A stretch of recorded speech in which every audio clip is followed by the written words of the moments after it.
নমস্কার বন্ধুরা, এজিএম রূপা কিচেনে অনেক অনেক স্বাগত জানাই। আবারও চলে আসলাম দারুণ স্বাদের একটি রেসিপি নিয়ে। আজকের পর্বে আমি আপনাদেরকে তৈরি করে দেখাবো খুবই লোভনীয় স্বাদে ইলিশ মাছের লেজ ভর্তার রেসিপিটি শেষ পর্যন্ত দেখার অনুরোধ রইল। তো চলুন ইলিশ মাছের লেজ ভর্তা কিভাবে তৈরি করি দেখা যাক। প্রথমে চুলায় পাত্র বসিয়ে দিলাম, এখন দিয়ে দিলাম সর্ষের তেল। তেল গরম হতে এদিকে মাছে একটু হলুদ লবণ মেখে নেব। প্রথমেই দিয়ে দিলাম হলুদ গুঁড়ো, মরিচ গুঁড়ো এবং পরিমাণ মতো লবণ। এখন খুব ভালো করে মেখে নেব। যে কোনো সময় ইলিশ মাছের ভর্তা করার সময় অবশ্যই চেষ্টা করবেন সর্ষের তেল ইউজ করতে, তাহলে ফ্লেভারটাও ভালো আসবে এবং খেতেও দারুণ লাগবে। আশা করি বুঝতে পেরেছেন। এই ভর্তাটা এতটাই লোভনীয় যে একবার বানালে বারবার এর প্রেমে পড়ে যাবেন। কথাই না কাজে হোক, আপনারা ট্রাই করলেই বুঝতে পারবেন। এখন মাছগুলো খুব ভালো করে ভেজে নেব। আমি ইলিশ মাছের ভর্তা বানানোর জন্য 3 পিস ইলিশ মাছের লেজ নিয়েছি। আপনারা চাইলে আরও কম বেশ বাড়িয়ে নিতে পারেন। তো খুব বেশি মোচমোচে করে ভাজলে ভর্তাটা খেতে খুব বেশি ভালো লাগবে না, একটু নরম করে ভেজে তুলে নেবেন। ভাজা হয়ে গেল, দেখুন এখন তুলে নিলাম। অনেক রকমের তো ভর্তা খেয়েছেন, একবার এই পদ্ধতিতে ইলিশ মাছের ভর্তা রেসিপি করে খাবেন, আঙুল চেটে পুটে খাবে পরিবারের সবাই এবং আপনিও হবেন প্রশংসিত। যাই হোক, সেই তেলে এখন ভেজে নেব শুকনো মরিচ। ভর্তা বানানোর জন্য আমি এখানে 8টি শুকনো মরিচ নিয়েছি। মরিচগুলো খুব ঝাল, তাই আমি 8টি শুকনো মরিচ নিয়েছি। তবে ঝালের পরিমাণটা আপনারা যার যার টেস্ট অনুযায়ী ব্যবহার করতে পারেন, কে কী পরিমাণে ঝাল খান তার উপরে নির্ভর করে। যাই হোক, মরিচগুলো ভাজা হয়ে গেল, এখন তুলে নিলাম। চলুন, ভর্তা বানাতে আগে মাছের কাঁটাগুলো ফেলে দিতে হবে। যেহেতু ইলিশ মাছের লেজ অনেক কাঁটা থাকে, খুব ভালো করে ফেলে দিতে হবে কাঁটাগুলো। যদি বাচ্চারা খেয়ে থাকে তাহলে আরও একটু ভালো করে দেখতে হবে, যেহেতু বাচ্চা ওরা বলতে পারবে না, ভর্তা খেলে গলায় লেগে যাবে। তাই আমি খুব ভালো করে বেছে নিয়েছি, পরিবারের সবাই খাবে। ইলিশ মাছ খুব জনপ্রিয় একটি মাছ, সবাই পছন্দ করে।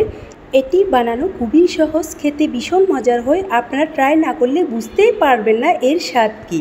তো এদিকে খুব সুন্দর মাছগুলো বেছে নিলাম, দেখুন কাঁটাগুলো ফেলে দিয়েছি। চলুন ভর্তা রেডি করি। প্রথমে একটা মিক্সিং বোল নিয়ে নিলাম, 2টি বড় সাইজের পেঁয়াজ কুচি একদম কুচি করে কেটে নিয়েছি। পেঁয়াজগুলো দেখতে পাচ্ছেন আপনারা, তো আপনারা চেষ্টা করবেন একদম কুচি করে কেটে নেওয়ার জন্য। এখন দিয়ে দিলাম শুকনো মরিচ এবং পেঁয়াজ কুচি আগে একটু ভালো করে মেখে নিতে হবে। এখন দিয়ে দেব পরিমাণ মতো লবণ, শুকনো মরিচ এবং পেঁয়াজ কুচি আগে একটু ভালো করে মেখে নেব। দেখুন, প্রথমে শুকনো মরিচটা আগে ভালো করে মেখে নেব, এরপর পেঁয়াজ কুচি এবং শুকনো মরিচ একসাথে মেখে নেব। এগুলো একটু খুব মোলায়েম করে মেখে নিতে হবে, এরপর মাছগুলো দিতে হবে। আচ্ছা, এখানে একটা কথা বলি, আপনারা চাইলে এখানে কয়েক কোয়া রসুন ইউজ করতে পারেন। রসুনটা অবশ্যই তেলের মধ্যে একটু ভেজে ব্যবহার করতে হবে। আমার পরিবারে রসুনটা একটু কম পছন্দ করে, তাই আমি দিইনি, বাট আপনারা চাইলে ইউজ করতে পারেন, কোনো সমস্যা নেই। এখন মাছগুলো দিয়ে দিলাম, খুব ভালো করে মেখে নেব। এরপর দিয়ে দেব মাছ ভেজে রাখা সর্ষের তেল। আমি এখানে কাঁচা তেল ইউজ করিনি, ভেজে রাখা সর্ষের তেলই ইউজ করেছি, দেখতে পাচ্ছেন। আশা করি আপনারাও চেষ্টা করবেন মাছ ভাজার তেল দিয়ে এই ভর্তাটা করার জন্য। এতে করে হবে কি, ফ্লেভারটাও দারুণ আসবে, খেতেও ভালো লাগবে। এখন দিয়ে দিলাম কিছুটা ধনেপাতা কুচি দিয়ে আবার একটু ভালো করে মেখে নেব।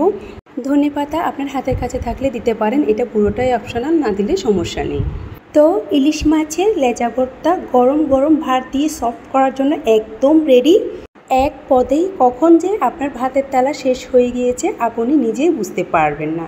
যাই হোক, আজকের সহজ উপায়ে ঝাল লোভনীয় ইলিশ মাছের লেজা ভর্তার রেসিপি কার কার ভালো লেগেছে অবশ্যই কমেন্ট বক্সে বলে যাবেন। কমেন্ট করতে একদম ভুলবেন না। একটু সাজিয়ে নিলাম, দেখতে আরেকটু ভালো লাগবে। খুবই লোভনীয় হয়েছে। আশা করি খেতে কেমন হবে দেখে বুঝতে পারছেন। আপনাদের ভিডিওটি ভালো লেগে থাকলে ইউটিউব থেকে দেখলে চ্যানেলটি সাবস্ক্রাইব করে দেওয়ার অনুরোধ রইল। ফেসবুক পেজ থেকে দেখলে পেজটি ফলো করে দেওয়ার অনুরোধ রইল। দেখতে যেমন হয়েছে খেতে ভীষণই মজার হয়েছে, আপনারা ট্রাই করলেই বুঝতে পারবেন। গরম ভাতের সাথে খেতে দুর্দান্ত স্বাদ হয়, এটা আপনারা ট্রাই করলেই বুঝতে পারবেন। রেসিপিটি যদি আপনাদের মন ছুঁয়ে থাকে একটি লাইক, একটি শেয়ার করবেন। এইরকম আর নিত্য নতুন ভিডিও পেতে আমার চ্যানেলটি লাইক, কমেন্ট, শেয়ার করে পাশে থাকবেন। আজ এই পর্যন্ত, পরের ভিডিও পেতে সাথে থাকুন। সকলেই ভালো থাকুন, সুস্থ থাকুন। নতুন রেসিপি পেতে এজিএম রূপা কিচেনের সাথে থাকুন। সকলকে ধন্যবাদ।